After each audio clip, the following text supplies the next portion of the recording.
আল্লাহ যখন যা করে বান্দার ভালোর জন্য করে। হয়তো প্রথমের দিকে আমরা সেটা বুঝতে পারি না, কিন্তু সময়ের পরিক্রমায় যখন বাস্তবতা নিয়ে সামনে আসে, দিন শেষে আমরা বলতে বাধ্য হই আসলেই ওই দিন ওই ঘটনাটা হওয়াতে ভালোই হয়েছে। আল্লাহ কখনো বান্দার ক্ষতি চাই না। আল্লাহ যদি ক্ষতি চাইতেন সকালের নামাজ না পড়ার কারণে কান্না করে দিতে পারতেন। যদি আল্লাহ ক্ষতি চাইতেন দুপুরে নামাজ না পড়ার কারণে ল্যাংড়া করে দিতে পারতেন।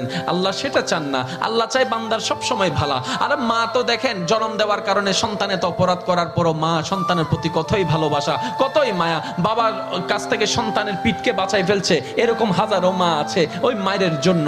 কিন্তু আল্লাহ পাক রব্বুল আলামিন বান্দার উপর কতটুক ভালোবাসে দিয়েছেন সেটা আমরা বান্দারা বুঝতে পারি নাই বলে শয়তানের ফাঁদে বারবার পা দিয়ে আটকাই যাচ্ছি। মনে রাখবেন, মনের মধ্যে কথাটা বসাই ফেলবেন, আল্লাহ যখন যা করে বান্দার ভালোর জন্যই করে। একদিন না একদিন সেই ভালোটা আপনার বিবেকে এবং মনে প্রমাণ হয়ে সামনে চলে আসবে।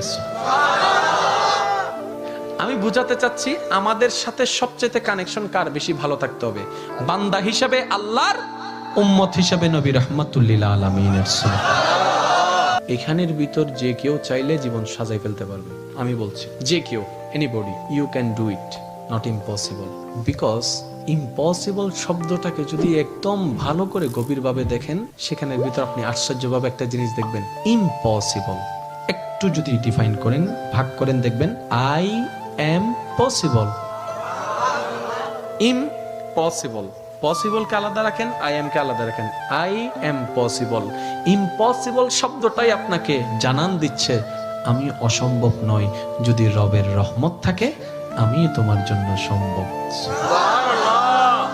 বিদেশে যাওয়ার আগে আপনার এলাকায় দেখেন টিকিট চলে আসছে, ভিসা চলে আসছে, টিকিটের টাকা নেই। অনেক ছিল, কেমনে কেমনে টাকার ব্যবস্থা হয়েছে, সে বিদেশ চলে গিয়েছে। এখানে অনেক ব্যবসায়ী আছে, ব্যবসা শুরু করার সময় সেই পরিমাণ টাকা ছিল না, কেমনে কেমনে ব্যবসা শুরু হয়েছে। এটা কেমনে কেমনে, রব বলে এটা কেমনে কেমনে নয়, একটু আমার দিকে তাকা, এমনে এমনে এমনে এমনে এমনে। তাহলে